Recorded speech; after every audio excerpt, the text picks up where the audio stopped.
Hi viewers, welcome to our channel. ప్రస్తుతం మనతో పాటు సీనియర్ జర్నలిస్ట్ దాము బాలా సార్ వారితో మాట్లాడదాం. నమస్కారం సార్. సార్, జగన్మోహన్ రెడ్డి గారు ఫస్ట్ టైం అటు బీజేపీకి అండ్ కేంద్ర ప్రభుత్వానికి వ్యతిరేకంగా మాట్లాడారు సార్. అంటే ఇన్నేళ్లలో ఎప్పుడు కూడా ఈ విధంగా మాట్లాడలేదు. అంటే కేంద్ర ప్రభుత్వం ప్రవేశపెడుతున్న వక్ఫ్ బిల్లును మేము వ్యతిరేకిస్తున్నాం, దీనిపై ఉన్న అభ్యంతరాలను మేము పార్లమెంట్లో చర్చిస్తామని చెప్పేసి ఆయన చెప్తున్నారు. మరి ఎందుకు ఈ విధంగా మోదీ గారిని ధిక్కరిస్తున్నారు? దీని వెనుకున్న వ్యూహం ఏంటంటారు సార్? అంటే మోడీని ఏమి ఇప్పుడు కూడా అనలేదు. ఆయన మోడీ మీద వ్యతిరేకంగా ఇప్పటివరకు అయితే మాట్లాడలేదు. ఓకే.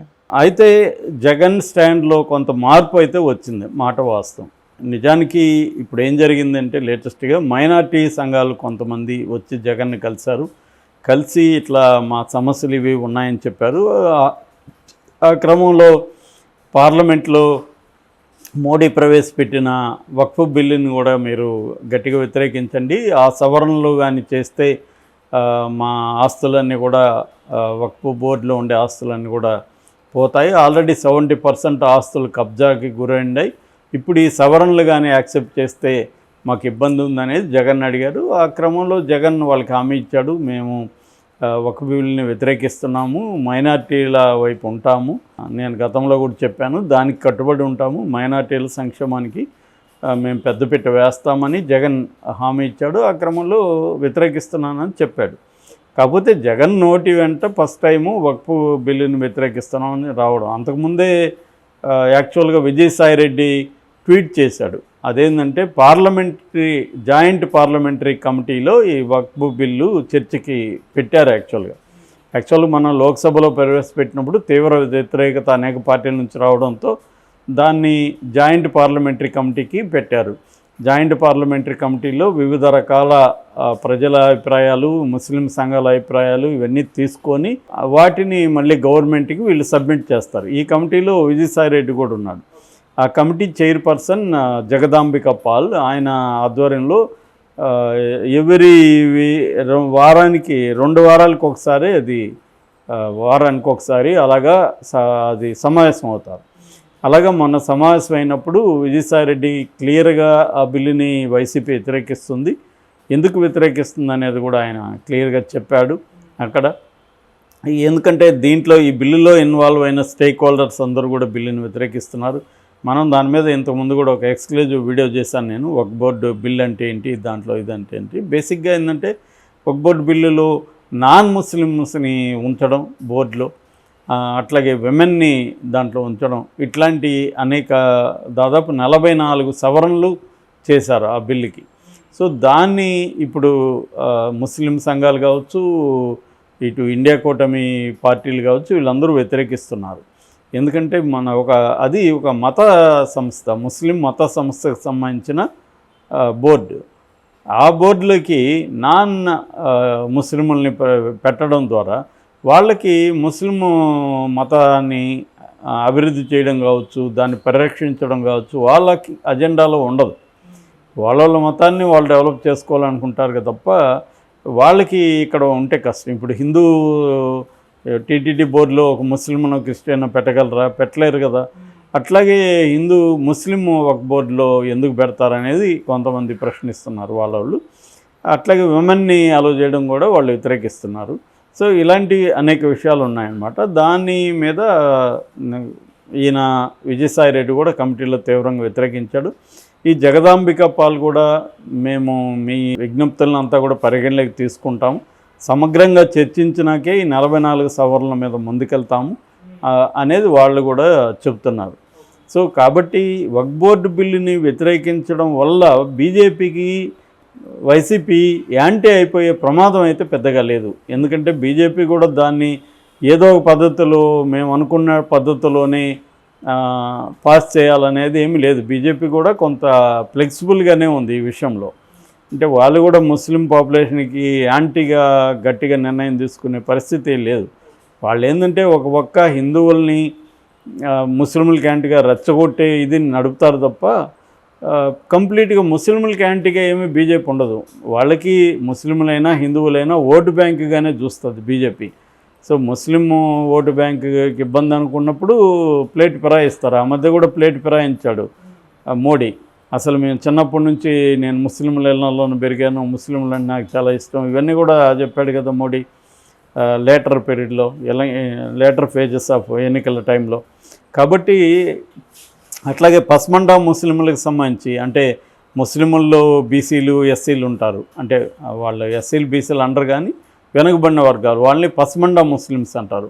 ఈ పస్మండా ముస్లిమ్స్ దాదాపు 80% ముస్లింలు వాళ్ళే ఉంటారు.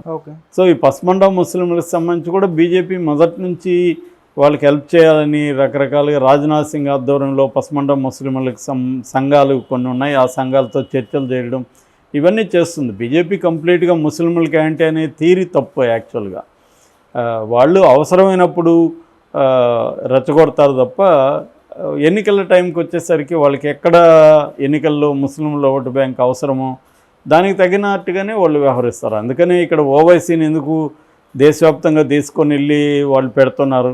ఓవైసీ బీ టీమ్ అని అందరికీ తెలుసు కదా బీజేపీకి. ఎందుకంటే తమకు వ్యతిరేకంగా పడే ముస్లిం ఓట్లని చీల్చడం అనేది ఓవైసీకి వాళ్ళు ఇచ్చిన టార్గెట్. సో ఇది ఆయన బీహార్లో ఉత్తరప్రదేశ్లో సక్సెస్ఫుల్గా చేయగలిగాడు. మిగతా చోట్ల ఫెయిల్ అయ్యాడు ఆయన. తెలంగాణలో కావచ్చు, కర్ణాటకలో కావచ్చు, ఇలాంటి చోట్ల ఫెయిల్ అయ్యాడు. సో ఈ రకంగా బీజేపీ ఈ ముస్లిం బిల్లు పట్ల ఏమీ గట్టిగా లేదు కాబట్టి జగన్ వ్యతిరేకించడం కూడా ఇబ్బంది లేదు. ఇది ఒకటి. రెండవ అంశం, జగన్కి తను అనుకున్నట్టుగా మోడీ తనకు హెల్ప్ చేయకపోతే వేరే ఆల్టర్నేటివ్ లేదు, ఇండియా కూటమిలోకి వెళ్ళాలి. ఇండియా కూటమిలోకి వెళ్ళాలనుకున్నప్పుడు మోడీ ప్రవేశపెట్టే బిల్లుల్ని ఖచ్చితంగా వ్యతిరేకించాలి. మరి ఇదే బిల్లు, ఈ బిల్లు వరకే పరిమితమా, రేపు వేరే బిల్లులను కూడా జగన్ వ్యతిరేకిస్తాడా అనేది చూడాలి. ఇప్పటి వరకైతే జగన్ మోడీకి వ్యతిరేకంగా మాత్రం గట్టిగా ఎక్కడ కూడా ఏం మాట్లాడట్లేదు. ఇక్కడ కూడా కూటమి ప్రభుత్వాన్ని తిట్టట్లేదు. బీజేపీను పురంధరేశ్వరం ఒక మాట అనలేదు ఇప్పటివరకు. బీజేపీ నాయకుల్ని స్టేట్ లెవెల్లో ఎక్కడ ఏం ఒక మాట కూడా అనలేదు. అట్లాగే పవన్ కళ్యాణ్ కూడా ఎక్కడ ఒక మాట అనట్లేదు. ఓన్లీ తన ఫోకస్ అంతా చంద్రబాబు మీద చేస్తున్నాడు జగన్ తప్ప కూటమి మీద చేయట్లేదు. కూటమి ప్రభుత్వాన్ని కూడా అతను మాట్లాడట్లేదు, చంద్రబాబు అనే అంటున్నాడు. చంద్రబాబు ఇంకేదైనా అవసరమైతే లోకేష్ అంటున్నాడు తప్ప ఇంతకుముందులాగా దత్తపుత్రుడనో బీజేపీ అనో మాట్లాడట్లేదు. సో జగన్ ఒక క్లారిటీతో ఉన్నాడు. అదేంటంటే మోడీ తనకు హెల్ప్ చేసినంతకాలం మోడీకి యాంటీగా ఉండడు. మోడీ ఇంక చేతులు ఎత్తేసినప్పుడు ఆల్టర్నేటివ్ లేదు కాబట్టి కూటమిలోకి వెళ్తాడు. జగన్ ప్లేస్లో ఎవరున్నా అంతకంటే ఏం చేయగలరు. ఏ రాజకీయ నాయకుడైనా తనకున్న ఆప్షన్స్ ఏంటి, ఆప్షన్స్లో ఏది బెటర్ ఆప్షన్ అనేది ఎప్పటికప్పుడు నిర్ణయించుకోవాల్సి ఉంటుంది. అంతకంటే ఎవరు కూడా ఏం చేసే పరిస్థితి ఉండదు. చంద్రబాబు కూడా అంతే కదా. చంద్రబాబు ఉన్న ఆప్షన్లలో మోడీ బెటర్ మనకు, ఎందుకంటే జగన్ ఎన్డీఏ కూటమిలో చేరాడు కాబట్టి మనకి దారి ఉంది. సో మనం కానీ మోడీని ఇంప్రెస్ చేసి మళ్ళీ పార్టీలో చేరగలిగితే మనం పోల్ మేనేజ్మెంట్లో సక్సెస్ అవ్వచ్చు అని ఒక స్టడీ చేశాడు. సక్సెస్ అయింది, చంద్రబాబుకి హెల్ప్ అయింది. తను అనుకున్న దానికంటే ఎక్కువ ఇంపార్టెన్స్ అనేది ఇవాళ చంద్రబాబుకి వచ్చింది. అలాగా ప్రతి ఒక్కరు కూడా వాళ్ళకున్న ఆప్షన్స్ ఏంటి, ఆప్షన్స్లో ఎటు వెళ్ళాలి, అదేదంటారు ఒక్కోసారి లైఫ్ మెజరబుల్ అండ్ హారబుల్గా ఉంటుంది.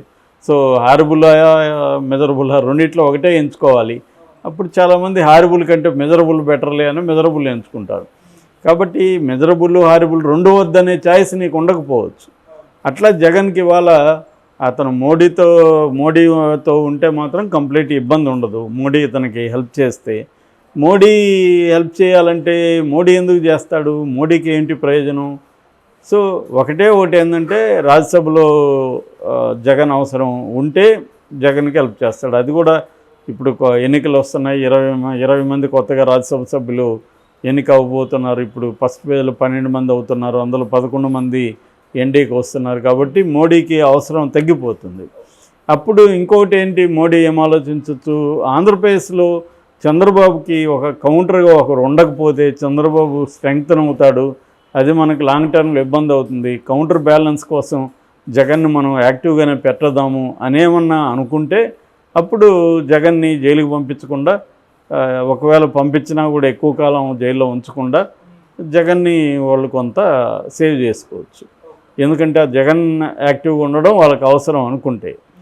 సో ఇలాగా మోడీ ప్రయోజనాలు ఏంటి, దానికి చంద్రబాబు ఎలాగ బిహేవ్ చేస్తాడు, దీన్ని బట్టి జగన్ భవిష్యత్తు ఆధారపడింది. ఒకవేళ మోడీ కుదరదు అనుకున్నప్పుడు జగన్ అనివార్యంగా ఇండియా కూటమిలోకి వెళ్ళక తప్పదు.